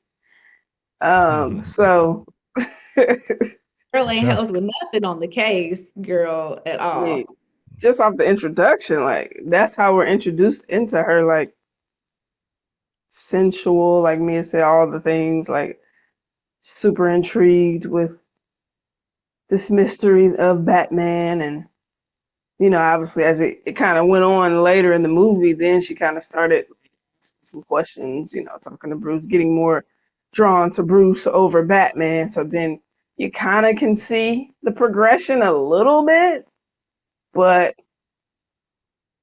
I mean, not too much. But yeah, maybe, I mean, that's probably how they wanted it to be. So yeah, I think I hit it on the nose, like, because the execution wasn't there. Like, oh, like what is it? Oh, Bruce Wayne kisses better than Batman, but he is Batman. Like, you know what I mean? Like, just let that sink in. But so the Batman animated series came out in '92, I believe, based on what I'm looking up here. So it came out in '92. So there's everybody all the kids that grew up in the '90s like us, the Batman animated series was excellent, fire. Shout out to the actor that plays the voice of Batman. I feel like this movie pulls heavy inspiration from that. Also, obviously the comic books. So everything me and Ash has said about kind of the comic style or it's unrealistic is spot on, because she could have been more of a doctor that's like, oh, I'm trying to find out what's the identity of Batman, because that typically is a theme in the comics. I'm going to find out who Batman is, similar to Spider-Man. Like, who is Spider-Man? How is Peter Parker always able to get shots of Spider-Man at those angles? So it could have been that way, but you know, it is what it is. I mean, again, it's the 90s. Yeah, it wasn't like it wasn't enjoyable. Like, yeah, it was entertaining. Yeah, of course. It was just you know, they didn't give her a lot of substance. They gave her a lot of sensuality. We know that she's a doctor, but we don't really see too much. Almost like take the doctor aspect out of it, because y'all didn't even utilize that until y'all just felt convenient with it. Like, I don't know why y'all did her like that, for real. I don't have a whole lot more. I just got, like, you know, of course, when Chase makes the decision, you know, Dr. Chase, between when she meets with Batman and then of course Bruce, and she pretty much chooses, you know, Bruce over Batman. But I did want to acknowledge, like, Val Kilmer, his like how he looked in the suit. Like, he did a great job facial acting, even in the suit. Like, really processing real-time thoughts as Batman, but being Bruce. That's excellent acting to me. So that's something I did want to acknowledge in a movie like this. Is like, he got the makeup on and all that, but he's under the Batman suit. But him processing things with, you know, Dr. Chase, it was amazing to me. I love Val Kilmer as Batman, but again, I'm an easy sell. I've liked pretty much all of them, even the ones that people didn't like Ben Affleck. I liked him as Batman too. So, did you like the most recent Batman versus Superman? I don't even think I saw it. Justice League? I saw Justice League, not the 6-hour joint, but the 6-hour joint. What are you talking about? The director's cut. They nuts. They made like a 6-hour long. I'm pretty sure it's hold on, it's the Justice League The Snyder cut. Is it 3 hours or 6 hours? It can't be 6. There's no way you cut it. Okay, it's not. I was exaggerating. It's 4 hours and 2 minutes. Okay. So they cut it down to 2 in the movie. But yeah. Yeah, I haven't watched the 4-hour joint, but I did like that movie, The Justice League. I liked it a lot. But Okay. Batman Forever. Ash, anything else you want to speak to, just when it comes to Batman Forever?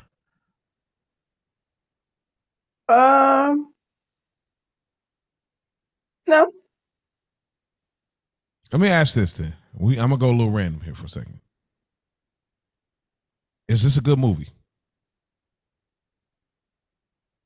And this is just your opinion. I think it's an entertaining movie. If you got, if you have to pick, if you're in a ballot box, you got to check good or bad, just like voting for Senates and all that. Which box you checking? Oh man! And I'm not gonna leave it here. I'm gonna ask about the other movies we've done. So we're not just saying, like, based on this being a superhero movie, like, is that the exception? Yeah, it's I mean, superhero movie is a context. So when you understand that you're going to the theater, paying your money to go see this as a 16-year-old with friends, is this a good movie or not? Or you can look at it now, however you want to go with it. Well, if you put it that way, I'd probably say not. Because I think at 16, I'm wanting a little more glue. You know, I'm needing it to be some depth. Okay, I'm putting it like this. In 1995, yes. That's a part of it. Yeah. 2025, no. Because the 90s were a little bit different. A Again, lot I'm of bit different. like the campiness of it is the point. So It if is. that's what they're going for, then yeah, it's good if that's like the point. But if it's just supposed to be like a like a good plot, like Standalone. yeah, like no, it's not. But I think that's kind of like the point.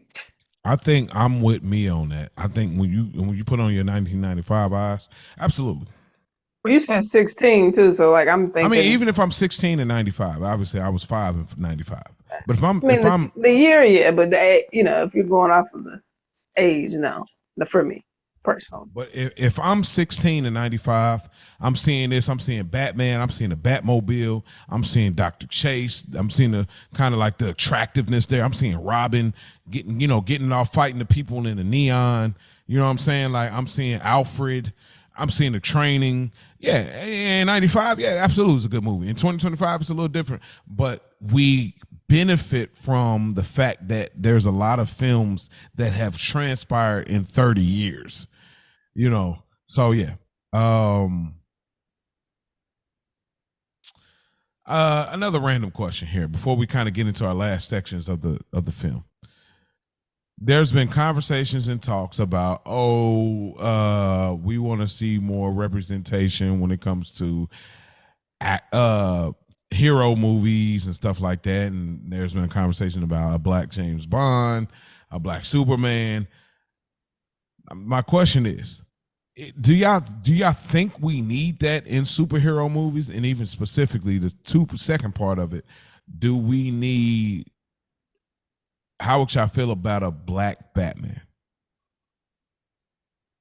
Honestly, I think it's unnecessary. I think there are so many superheroes in comic books who are already black that we could keep those stories, maybe add more cultural depth to them. But I don't necessarily see the need to like changing side characters, sure, like MJ and Spider-Man being Zendaya or stuff like that. Or even like lesser known comics. But I don't think changing like a Batman I don't think it's necessary. I wouldn't be mad at it, of course, because I mean, I'm black. I'm not gonna be mad at it. Yeah. The people will be mad at it. I wouldn't be mad at it. But I don't know. I don't think it's necessary. I wouldn't be mad, but I'm like, why? Yeah, fair enough. Ash. I don't think it's necessary. I mean, I think we can stay where we're at. I have seen Batman being black, yes. There is a podcast for people that like superhero fictional podcasts. There is a podcast on Spotify that they have a black Batman. And it actually works. Crazy enough. Batman's father is, rest in peace. He passed away like a year or two ago. He played in The Wire. He was the captain of the crew, the black dude. I cannot remember his name right now. I think I know exactly who you're talking about. But he was the father in that. He did voice acting, and then the guy that played M'Baku from Black Panther, he was Bruce Wayne. So and it actually really worked, like genuinely. So if y'all want to see what it would appear to be like for Black Bruce Wayne, just y'all look up Batman on Spotify. You'll find a fictional podcast of that. So it did absolutely. She wow. Say like M'Baku, like Winston Duke. Now I would like to see him in the suit. Like we could put him in the suit. Look at her. I would be okay with that. I wouldn't be mad at that at all. Look at her. Ash, you Not agree? just me. You agree? That's a big. And don't say no. Who I'm talking about? I plead the fifth. Nah, don't plead the fifth now. You already talk about Jim Carrey and his goods or goodless. Like, come on. You already here. But But yeah, if y'all want to check it out. But yeah, I don't really care. Like if they weren't black in the comics, we don't need them now. Like we don't need representation everywhere. Comic books is fine. We got Black Panther, we got Blade, we got some more people. There are a However, lot of black comic book it characters. is like we just need more to come to the light that have intriguing stories. I would say that I would like to see a black James Bond though, because there's multiple. There's been talks about Idris being, the next James Bond, and I think with that accent and his look, I think he'd be a perfect James Bond. I agree. Yeah, we could definitely totally do Idris. So yeah. All right. Well, with that being said, I mean, good movie. We understand the timing, the context of it all, but with that being said, character you relate to or identify with the most, Ash. Actually, with Dr. Chase, surprisingly. It's someone who originally went to school for psychology. Psyche part, just being intrigued by others and their stories and decision making process, and just being kind of fascinated. She was kind of into like Batman's darkness, but she was drawing to Bruce's vulnerability and a little, you know, you like a little edge. I've had my fair share of, yeah. So we'll leave it at that. Yeah, let that be the reason. That's all I have. Ew. Y'all trying to cook me this episode. What's going on, man? I'm trying to cook both of y'all because I'm tired of being in the hot seat. I've been in the hot seat every time I podcast. I'm in the hot seat. I'm trying to get y'all in the hot seat. Bump that. Ash is so funny. Me and G. However, I did also say Dr. Chase. My reason is just because I mean, I love a femme fatale. Okay, I love a sultry, sexy situation. I like the seductress. I like that. Yeah. I I'm like real that. life. Okay, I'm a real lifer too. And it was handled well too. Like Sometimes you gotta shoot your shot. Shoot or shoot. Sometimes you just gotta shoot. what you trying to do? When you go and quit playing. And then no shout out. Hey, no, sometimes you gotta shoot. You know what I mean? Like I respect it. And I like when flirting, seduction is handled well. This is a theme that I love in all film and television. When seduction is handled well, where there's a realistic pacing and how that works. You don't just jump and say, "Oh, okay, I'm about to give you the goods." All of it's about to. No, there's layers. Build up. There's a build up, and when it's handled well, you're excited when it finally goes down. You know what I mean? So they did a really good job with something like this, even though it was, meant to be for the kids. For me, there was a crazy line actually that the Riddler had. I didn't write it down, I don't think. But there was a crazy line. He was talking about like, yeah, I'm trying to take over the world, have sex without water or something. Like it was some out of pocket. Something crazy. Yeah, y'all know what I'm talking about, but I ain't got it verbatim. But yeah, anyway, for me, I got Robin as far as character I relate to, identify with the most. Robin, he was young, and tragedy happened, losing his family. He kept that same energy the whole time about Two-Face, but I relate to feeling the need to do something at a young age. The resilience and the fire that can't be put out. I remember I'm 35. I remember being 25 and having a certain kind of fire and feeling the need and necessity to do something about things that are happening around me or to people that I love or whatever. Just figure out how to change the situation. So that passion and that feeling that Robin had, that's what I connect to the most. So Mia G, get the stepping. Character you can do without. I actually said the character Spice.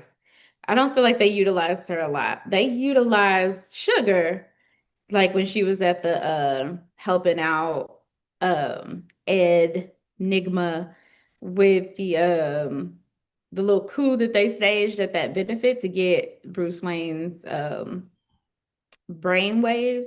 But I don't feel like they utilized Spice at all. So I feel like it was just kind of like, okay. Bro, I didn't even know there was a Spice. This is new to me. Exactly. Like they could have had a girl who had two sides to her, kind of the same way, instead of having two different girls if they were only going to utilize one of them. Use biracial. I'm just saying, sugar, spice, kind of like it's kind of. I mean, Mo. I'm not that wild for saying that, bro. I've said wild things, but I don't think that's that wild. Because what do you mean? Spices are a darker tone. Sugar is obviously a lighter tone. A biracial person is sugar and spice. Brown sugar. White pepper. Get out of here, bro. Get out of here. No everyday American. Again, I'm a vegetarian, so I'm familiar with these things. But an everyday casual American's not looking for white salt and looking for, like, come on, bro. Actually, I use white pepper in my cooking. Yeah, but you're not your everyday American. I mean, you know that. We know that. Like, you know what I'm talking about. No, that is not. Hey, how much you pay for that white pepper? First of all, don't even, because I don't know. Hey, answer the question. How much you pay for that white pepper? I don't know. Nah, you know. No, you know. You very intelligent woman. How much you pay for that white pepper? I don't remember. Mama C. Mama C. Mama we have C, never had white pepper in our house. If you shopped with your daughter, please tell us about how much the white pepper is. What store you went to, Mia, so I can look it up? I shop at Meijer. Oh, you're already. That alone. That alone. You're not helping yourself. You are not. Yeah. You're not helping yourself. Meijer, bro. And I like Meijer, but it's not like it's like shopping out here at Publix. In the South Florida, Publix, we don't shop at Publix. You get an item or two. You don't shop at Publix, bro. Meijer is regular grocery. Wait. This will settle it. You're not getting ground white pepper, are you? What do you mean? Like the one that says ground white pepper? You're not buying that one. Yeah. This says $8 at How much? Meijer.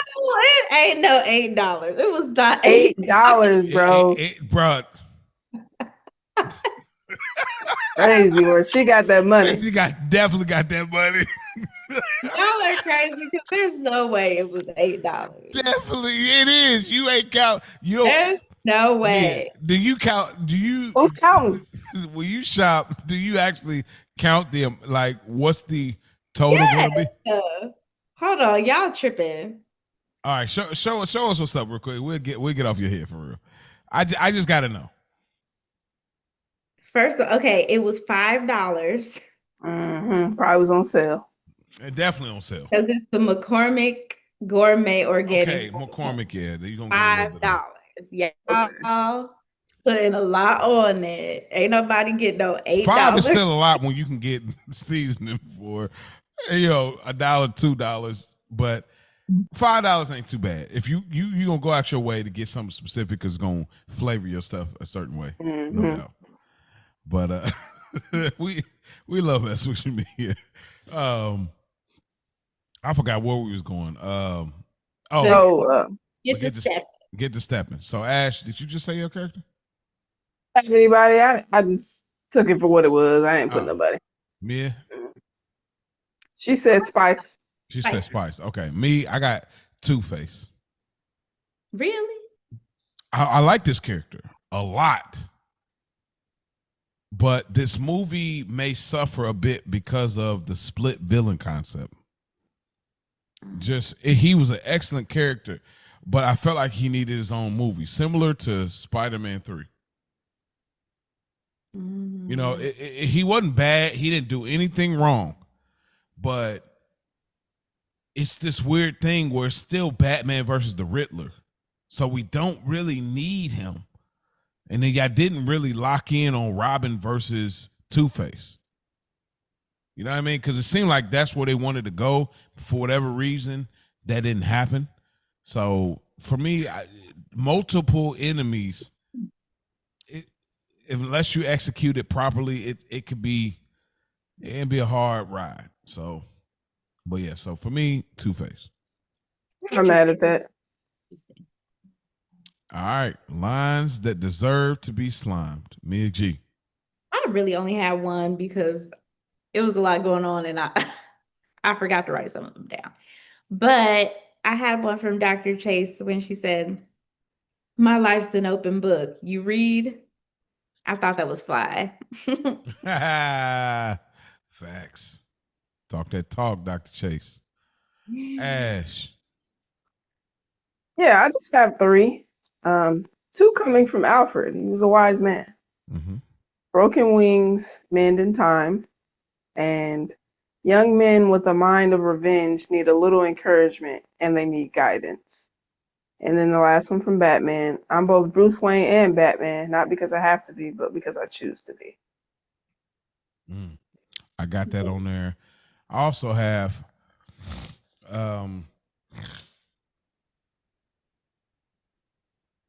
I can write a hell of a paper about a grown man who dresses like a flying rodent. I think that was Dr. Chase. Very punctual, even for his own funeral. The bat signal is not a beeper. You trying to get under my cape, doctor? A girl can't live off of psychosis alone. That was kind of a flip off of biblical scripture, so that was kind of funny to me. Shut up. You're here to work. That was, and then I had the same thing. I'm both Bruce Wayne and Batman. Ash, things you would change about the movie or what you think they didn't get right. I just accepted it for what it was, but what you had said before, having the 2 villains, that probably, did make you kind of, it just made it more chaotic, which is probably the intent, but yeah, it could have honed in a little more if they just kept it PG. The 2 villains would have worked more if y'all threw the 2 villains in when you had Michael Keaton. It's like y'all started a whole new series of Batmans and had 2 villains. So yeah. Mia G, what about you? Things you would change about the movie or what you feel they didn't get right? I didn't have anything just because, like Ash said, I took it for what it is. I know that everything that it was going for, it kind of was the point. I do feel like it was a little disjointed in some places, where the Riddler was concerned, as far as like, I guess there were some continuity issues that I was just confused about how, like Ed Nigma was in comparison to like the Riddler and like how he was moving as Ed Nigma, because it didn't really go into like, did he leave the company? Did he still work there? Was he still using the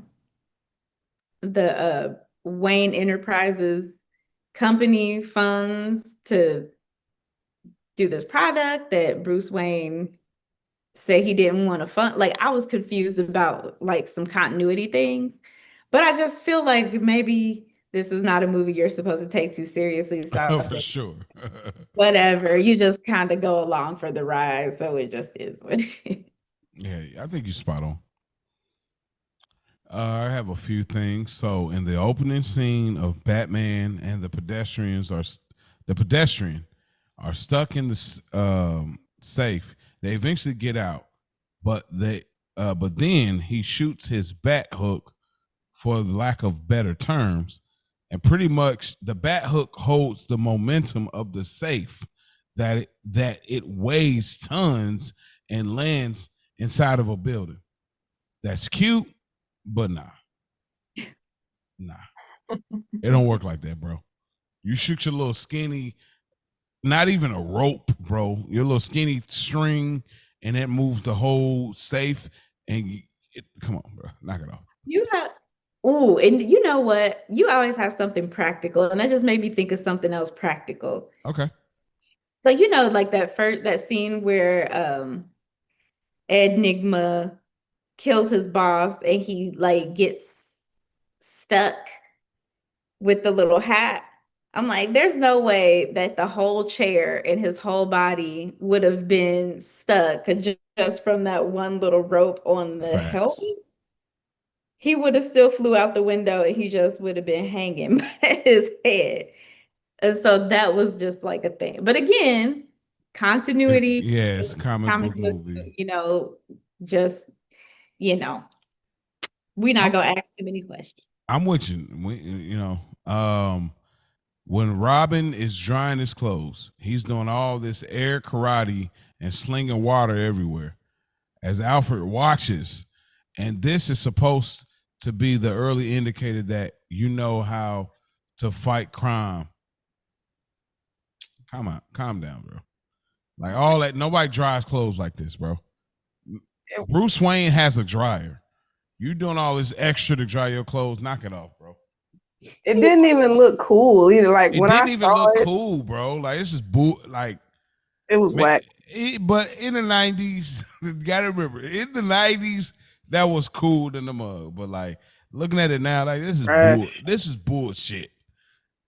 Put your damn clothes on a clip and go about your business. Stop flinging water on me, bro. That's if I'm Alfred, stop flinging your damn drawers water on me, bro. Stop. Go practice your karate in one of the 8 rooms that Bruce Wayne got. Another thing, Nigma Tech. Do I need to say any more? And lastly,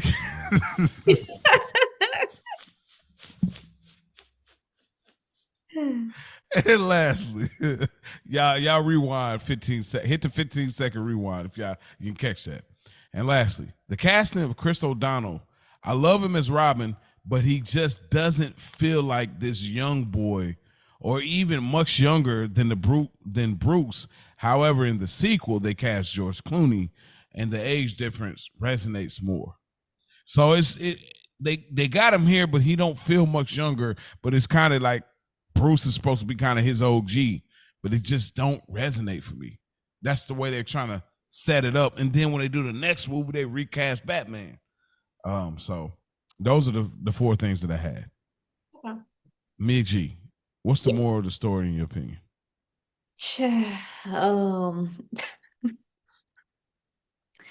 I guess if I had to, because it wasn't easy to find something in this muddled gumbo of a campy movie, I just said you have to process your trauma. Ash. I'm not mad at it. True strength can come from embracing all of yourself. So I kind of pull that from the Bruce Wayne Batman, struggling to navigate both. Just accept, different parts of you, and just learn how to navigate it. That's fair. For me, this whole movie is wrapped up in identity. Bruce Wayne and Batman, Robin and Robin, Harvey Dent and Two-Face, Edward, Nigma and the Riddler, the black and the white doll, with a backdrop of the coin being tossed throughout the film. And at the end, Batman embraces both parts of him. So sometimes you're trying so hard to get rid of your mask or certain parts of who you are, but to be honest, some of those things fuel the other side of who you are.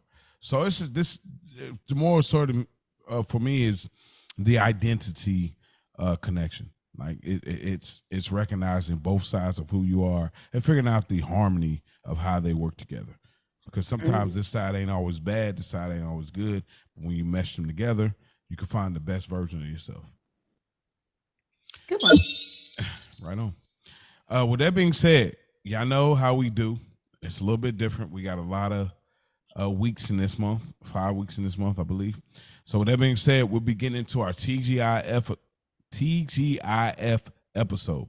And with that being said, what we're going to be doing, so y'all get ready, and y'all can obviously submit your own version of this. We're going to be doing our 5 movies that deserved a sequel or prequel. That means the movies that we're picking did not have a sequel or did not have a prequel. And we're not talking about movies that had a sequel that we don't acknowledge, like Big Mama's House or You Got Served or Stomp the Yard or Drumline, that have sequels that we never saw or we never acknowledged. But we're talking about genuinely movies that did not have a sequel or prequel. So all 3 of us are going to do the research and do the Googles to find our personal picks of movies that deserve a sequel or prequel. Real quick before we get out of here, Mia, how do you feel about this? Have you started on this? I haven't started my list yet, but I think it's going to be fun because I have some ideas. But yeah. Okay, fair enough. Ash, how you feel about this? Good. I'm excited too. I haven't started yet, but I think it'll be like once we come up with our sequels or prequels and then kind of talking about how we got there, I think that's going to be a good conversation. Absolutely. I've started and I already got 2 out of my 5. Okay. I'm excited about it as well. And I think it'll be fun, and that's what we do. And we're going to continue to keep bringing some dope, introspective TGIF episodes. So, and we're going to have some more. We're going to eventually have a special guest on our TGIF. So we'll keep y'all posted on that. But in the meantime, in between time, and thank y'all for tuning in. Y'all want to write in childishgrownups3@gmail.com. It's up the Childish Grown Ups Show on Instagram, or leave a comment on this YouTube and Apple. Like, please leave a comment on Apple. I got some things that I'm gonna do to kind of get more eyes on us, but that'd be something that we'll talk about off air. Y'all, please share us. If y'all think we're a good show, if y'all rock with us, share us. If y'all feel that enjoyment, y'all feel that burst of nostalgia in you, share that with somebody else so they can have that same fulfilling feeling that y'all get every week when we put out the episode. Thank y'all for tuning in. We got to get in. The street lights is on. That's what we do. Peace out.